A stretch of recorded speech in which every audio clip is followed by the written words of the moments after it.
Rising costs of sugar in Nigeria continues to be a burden on businesses that deal in consumer goods, particularly food and beverages. Here are a couple of people we've spoken to between February and July of this year. Majorly because of increase in raw materials, case in point, sugar we used to get for about 9,000 naira a couple of years ago, sells for 20,000 plus, so ordinarily that will affect the output and the cost of production. Flour was 10,000 then, it's now 29 to 30,000. Sugar was 12,000 then, sugar is now 28 to 29,000. We usually purchase a carton of butter at rate of 5,600, is now over 20,000. Sugar, which is another big major component in bread making.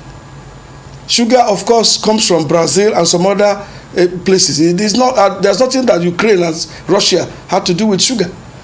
But sugar have risen from 6,000, 8,000, 10,000. Just about, we'll say about 3-4 weeks ago, what we had was that sugar companies were doing turnaround maintenance. Then sugar was 19, but it was about 21,500 naira. Immediately they come back to start selling sugar after about 3 weeks. The sugar has gone to 30,000 naira.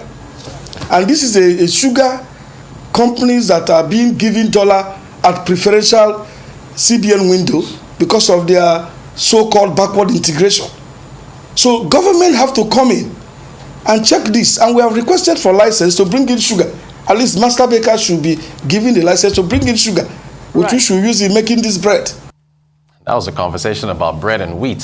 Kelvin Emmanuel, CEO of Dairy Hills Ltd, joins us from our Abuja studios to discuss. Kelvin, good morning to you. Thanks for joining us. So many subplots with the cost of goods and services in Nigeria. How do you think the dairy sector is being impacted by the rise in the cost of sugar? Good morning, Rotus, and thank you so much for having me. So the complaints are very real. The impact is very real. The master bakers did warn in the month of June that they were going to embark on a warning strike. And you can see that between the period of 1990 and 2019, which is a 29-year period, the production output for sugar in Nigeria went from about 40,500 metric tons down to 39,600 metric tons. And the demand for sugar went up from 630,000 metric tons to 1.6 million metric tons. Now, when you look at the intersection of bread making in anywhere in the world, you see that the major components are milk that produces butter. You see the major components are sugar. You see the major components are wheat that you use to make flour.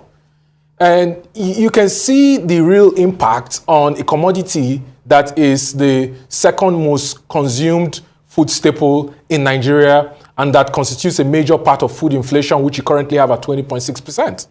So when you consider the fact that the Nigerian Sugar Master Plan has not really made much progress, considering the fact that the real elephant in the room is the backward integration for sugarcane, the lack of raw materials. The milling capacity to be able to mill up to 1 million metric tons of sugar is available. The problem that you have in Nigeria with Santi, with Savannah, with Lafiaji, is the availability of the sugarcane, the raw material. And you can see that the 30% levy that the federal government imposed in the NSMP to be able to do research and development and invest in backward integration, specifically in outgrower program and in an irrigation policy for sugarcane growing and development, has not really yielded much fruit. So the questions you have to ask the government is, what is going on with the backward integration program for sugar? What is going on with the backward integration program for dairy? What is the Dairy Development Department of the Central Bank doing to ensure that it compels the players in the sector, from the companies that process milk into waste skim powdered milk, into evaporated and pasteurized milk, to the dairy farmers, and to the companies that are interested in building modern cattle ranches to be able to increase their output, and also to the scientific part of the value chain that is tasked with raising the daily output of one cow from currently about 2 to 3 liters per cow per day to somewhere about 35 to 40 liters per cow per day, which is what you have in Europe? These are the questions you have to ask the government, really, because these are the questions that are buffers to alleviate or ameliorate the problems that you currently face with the staples that you currently have and that the stakeholders are complaining about. Yeah, it's Kelvin. It's just, I mean, this whole conversation has been about wheat, Russia, bread, and just sugar alone. You and I could sit here for the next hour. Looking at the largest users of sugar in the United States, wish we could have gotten this data for Nigeria, but I imagine it's similar. 23% baking, 22% wholesale dealers, 13% retail grocers, and then 7% dairy. I imagine this is similar across, other industries. So the spread of the impact, Kelvin, what are we looking at? Assuming we're looking at this data for Nigeria now, how much of an impact are we looking at? So I expect that food inflation is going to keep accelerating. If we continue to go at this pace, I expect that food inflation will add another 4% within the next 4 to 6 months. We're going to probably see somewhere around 25% food inflation, which will also jack up the core inflation and will force the Central Bank of Nigeria to raise the MPRO to align the interest to inflation yield curve. The challenge remains that the current output for sugar cane in Nigeria is currently around 41,000 metric tons per year. You need 1.6 million metric tons of production output in primary production to be able to achieve full backward integration or to be able to achieve 70%, which is a target that the National Sugar Development Council, NSDC, set in its policy plan. Yeah. For dairy, the current consumption is somewhere around 1.3 million liters of milk on a yearly basis, which is what, about $1.6 billion worth of milk on a yearly basis. The current output for Nigeria for fresh dairy milk is somewhere around 7 to 8%. So it means that 92% of dairy is actually imported from other parts of the world. So the question you have to ask the federal government, based on the National Livestock Transformation Plan is set to do backward integration for dairy and the dairy development desk that the central bank set, what are the key performance indices that you need to be able to increase the output of the primary produce necessary for processing? Number one. What are the key performance indices you've set to be able to fund outgrowers? Because the reason why the NSDC said it set up the 30% levy for sugar importers, raw sugar importers into Nigeria, is to embark on research and development and also invest in two things. First, an outgrower scheme. Number two, an irrigation policy. What has it done so far with that? You have to realize that the likes of flour mills, the likes of Dangote Sugar Limited, the likes of Bua, they alone, Savannah Sugar, they alone cannot produce the 1.6 million metric tons that the sector needs to be able to mill the sugar that Nigeria consumes on a yearly basis. These are the questions you have to ask the government. You have to ask the NSDC. And until we start getting from presenting policy documents in PowerPoint presentations to actually doing the work on the ground, to actually providing the credits from the levy that the government has accumulated from sugar importers to the people who need the money on the ground to be able to invest in production, we're going to continue to be squeezed because the exchange rate is currently at 680 naira to a dollar, if I'm not mistaken. The window at 427 naira to a dollar, which is the official market, does not have liquidity to be able to supply the importers with the from they need to be able to import. And if they are going to the black market to import, they are going to pass on the cost of importation and all the duties and charges they pay to the consumers. Kel, I almost don't want to ask this question, but if we look at because it's with everything, the issues we're dealing with now, the top 5 global producers, maybe I should skip this question, but do you see us getting there? If you look at the Brazils, the Indias, the EU, China, Pakistan, yeah, you can skip the answer if you want to, but, but go ahead. Well, to be honest with you, if you look at the policy plan that India and Brazil set, for example, with their sugar industry, you realize that they have a protectionist policy over the years that has ensured that they produce and they export, but they also ensure that they have storage. For example, in India, the government does not allow the export of sugar before the celebration of Diwali, right?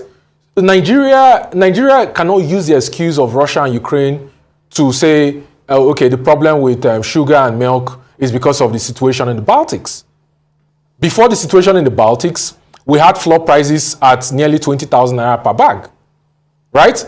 It's escalated. Before the situation in the Baltics, we had a problem with milk. It's escalated. So we need to get down. If the National Sugar Master Plan, by the way, which is a 29-page document, if you look at that document, it's a beautiful document. But what's the purpose of having a beautiful document if it's not actually implemented on the ground?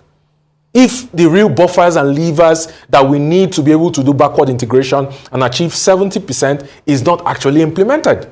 The Decree 33 that General Ibrahim Badamasi Babangida signed in 1993 that established the Sugar Act, and that was amended in 2004 and further amended in 2015, and that establishes the National Sugar Development Council. It has a lovely framework that can ensure that Nigeria does not only do full backward integration, but can also become a net exporter of sugar to other parts of the world. The problem is, where's the implementation? Great stuff. Kelvin, we could spend the rest of the day on sugar. Let me quickly get to shea nuts. I think you're providing some policy advice to other African nations about this. You wrote an article where you said Nigeria should be doing more to boost its export value of shea nuts. Can you quickly talk to us about that before we go? Well, to be honest with you, it will amaze you to realize that Nigeria currently has 39% of the global supply of shea in the world, second only to Mali. Mali is number 2 in that list. So Nigeria and Mali controls 70% of the global supply of shea nuts in the world. Shea, the NEPC, Nigerian Export Promotion Council, listed in 2017 as a 13th raw material that can provide the most effects to the Nigerian government if it's fully explored, if the value chain is explored. Now, it will amaze you to realize that in the year 2021, Nigeria we got 425,000 metric tons of shea nuts, right? And we exported 10% of that 425 metric tons of shea nuts. We exported it at a little over $2 per metric ton, per kg. When you look at it, Nigeria earned about 6.14 billion naira in export revenue, NXP proceeds, which is equivalent to about $14.5 million. But it will amaze you to realize that if shea nuts is actually processed into shea butter, which is also regarded internationally as a cocoa butter equivalent, CBE, and shea oil, Nigeria can get $13 per kg from processing shea nuts into shea butter and shea oil. And that's about $13,000 per metric ton. If you do the numbers, the same $14.5 million that Nigeria earned from NXP proceeds exporting shea nuts last year, which is somewhere around 7% in the food raw material export, can actually produce $552 million US in value if it's processed into shea butter and shea oil. The question is the Ministry of Industry, Trade and Investment, the Bank of Industry, the NIPC, the NEPC willing to work with the stakeholders on the ground, from the smallholder farmers who pick shea to their cooperatives, to the middlemen, and to the companies interested in going into the secondary level of processing to ensure that they set up a coalition or a coalition or a joint venture to take shea nuts from just exporting it to other parts of the world. For example, if you export raw materials under the African Growth Opportunity Act, AGAO, that the US government set, you get duty-free. I think it's a bad idea for Nigeria to sign up to a US policy that says you export your raw materials to America duty-free, when America gets several times multiples processing that raw material of shea nuts into shea butter and shea oil. We should have a policy in Nigeria that says until a raw material reaches some level of processing, there is going to be a limit or quota on the amount of raw materials that are exported to other parts of the world. That way we can create value and we can enrich and create social impact for everyone in the value chain up until the smallholder farmers.